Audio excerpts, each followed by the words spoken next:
Mga hindi nakakaalam, nagka-top speed to ng 240 km/h.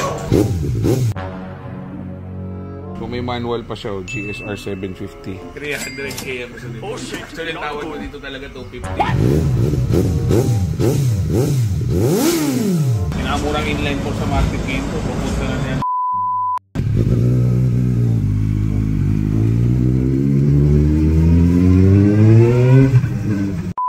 2014 Suzuki GSR 750. Same engine sa GSX-R na 750 rin. Gano'n ang gusto mo dito? 300 km sa dito. Actually, tawad ko dito talaga 250. Boss, hindi ako makatawad ko dito.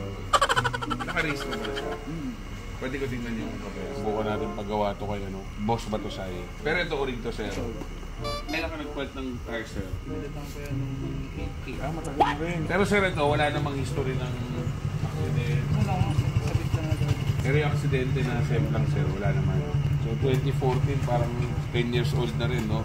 Tuling kasi nito eh. Kaya gusto ko ito, matuling ito eh. Mga hindi nakakaalam, nagka-top speed to ng 240 km/h. So may negative dito, syempre negative dito. Wala itong ABS, wala itong traction control. Pero inline 4 to, napakaganda ng tunog. Ang next renewal niya, January 2025. Masulat naman dito. So 1 ang plaka niya. Sir, susi niya dalawa.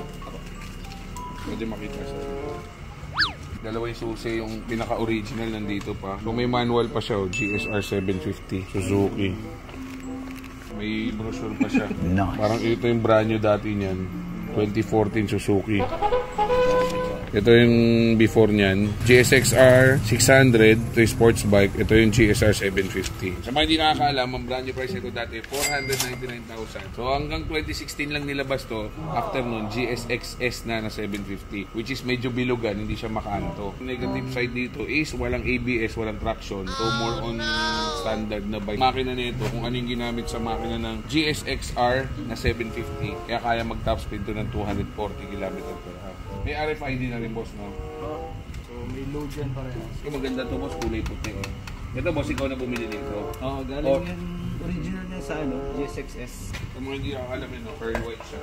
Boss, baka po yung bayan ng puso. Kaya, dito na kami ni boss. 265,000. Pangalawang beses ko na bumili kay boss. Sobrang daling kausap. Boss, thank you very much ulit. Okay na to. Ako na bahala. Papalitan natin ng exhaust to kay Red Exhaust. Tapos ito papagawa natin kay Boss Batusay yan. Try natin pa-paint tong yung ilalim. Konting hima para siyempre mas presentable. Pero sound check muna natin. Papakat-dilim natin to talaga.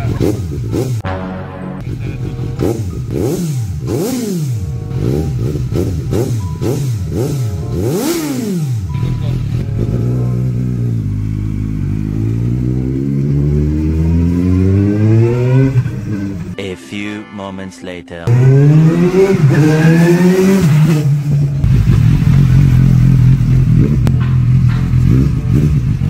Bata pa pala nito, sir, no? 17,000 kilometer lang tinatakbo. So parang pang 2 years old lang yung odo niya. Kaya sir, yung Suzuki ay sobrang mahal. Suzuki lang yung big bike sa Pilipinas na dumadating dito buo galing Japan talaga. Kasi ibang big bikes ngayon galing na sa India, Thailand, Indonesia. Pero Suzuki, kaya hindi nagbabang presyo. Suzuki lang ang big bikes na dumadating sa Pilipinas ng buo na galing Japan. Made in Japan talaga. Honest ako sa mga buyer ko eh. So nakikita nila, alam nila kung magkano ko nabili mo to. Siyempre, normal naman sir, di ba? Kailangan natin kumitang konti. Kasi namunan tayo, tapos magpagod plus himas pa natin. Maging available to, siguro po post natin ito mga around 300k. Pero siyempre negotiable. 2014 Suzuki GSR 750 na inline 4 na napakaganda ng tunog. So kung gusto ko magkabit ng box, may carrier siyang kasama. So ito sir, design to, pag GSR talaga. Ito, previous to ni boss sa akin ha. Hindi sa bibili ng GSR ha. Masyado na kayo abusado niya pagka gusto niyo pa sa inyo pa to. Sa akin ni boss bigay ito. Para pag nakadiring ka, ayaw mo nang ganun, di-clip na. Ito na yun. So ito, parang owner seller talaga siya. Niya mismo nakapangalan ng motor. Kaya parang first owner talaga. May open din, may ID. Tatlo. Diba?